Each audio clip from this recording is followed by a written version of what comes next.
पश्चिम बंगाल की मुख्यमंत्री ममता बनर्जी ने ग्रामीण रोजगार को लेकर बड़ा राजनीतिक और प्रशासनिक ऐलान किया है। उन्होंने कहा कि राज्य सरकार की ग्रामीण रोजगार गारंटी योजना कर्मश्री का नाम अब महात्मा गांधी के नाम पर रखा जाएगा। इस फैसले के साथ ही ममता बनर्जी ने केंद्र सरकार पर तीखा हमला बोलते हुए कहा कि नरेगा से महात्मा गांधी का नाम हटाया जाना शर्मनाक है। उन्होंने कहा, अगर वे राष्ट्रपिता को सम्मान नहीं दे सकती तो हम देंगे। दरअसल कोलकाता में आयोजित बिजनेस एंड इंडस्ट्री कॉन्क्लेव में बोलते हुए ममता बनर्जी ने भाजपा का नाम लिए बिना कहा कि कुछ राजनीतिक दल देश के राष्ट्रीय प्रतीकों का सम्मान करने में विफल हो रहे हैं। उन्होंने कहा कि इस बात पर शर्म आती है कि मनरेगा कार्यक्रम से महात्मा गांधी का नाम हटाने का फैसला किया गया। सीएम ममता बनर्जी ने कहा, हम अब राष्ट्रपिता को भी भूलते जा रहे हैं, यह दुर्भाग्यपूर्ण है। इसलिए हमने तय किया है कि बंगाल की कर्मश्री योजना को महात्मा गांधी के नाम से जोड़ा जाएगा। मुख्यमंत्री ममता बनर्जी ने दावा किया कि केंद्र सरकार द्वारा मनरेगा फंड रोके जाने के बावजूद पश्चिम बंगाल सरकार अपने संसाधनों से ग्रामीण रोजगार चला रही है। उन्होंने कहा कि कर्मश्री योजना के तहत फिलहाल 75 दिनों तक काम दिया जा रहा है, जबकि आने वाले समय में इसे 100 दिनों तक बढ़ाने का लक्ष्य है। ममता बनर्जी ने दो टूक कहा। उन्होंने कहा, हम भिखारी नहीं हैं। अगर केंद्रीय फंड बंद भी हो जाते हैं तब भी हम यह सुनिश्चित करेंगे कि राज्य के लोगों को काम मिले।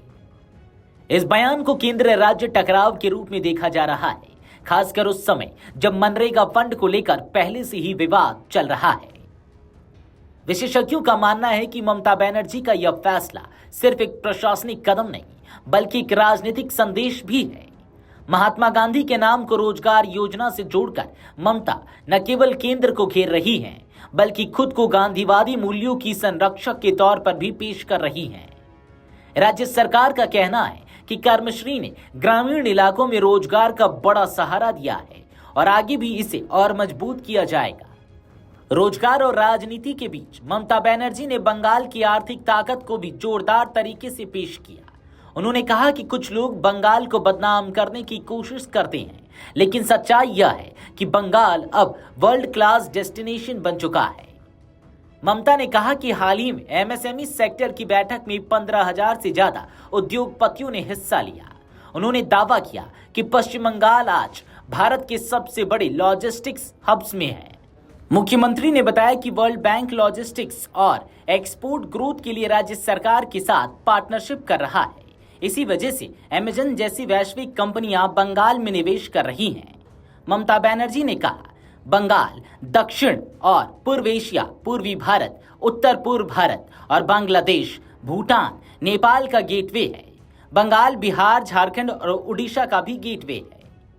कर्मश्री योजना का नाम बदलने का ऐलान जहां केंद्र बनाम राज्य की राजनीति को और तेज कर सकता है, वहीं ममता बनर्जी ने साफ कर दिया है कि उनका फोकस रोजगार, उद्योग और निवेश तीनों पर है। आने वाले दिनों में यह देखना अहम होगा कि केंद्र सरकार इस बयान पर क्या प्रतिक्रिया देती है और क्या यह मुद्दा राष्ट्रीय राजनीति में और बड़ा रूप लेता है। Video desk amarujala.com। अगर आप ये वीडियो YouTube पर देख रहे हैं तो हमारे चैनल को सब्सक्राइब कर बेल आइकन दबाएं और Facebook पर देख रहे हैं तो हमारे पेज को लाइक करें।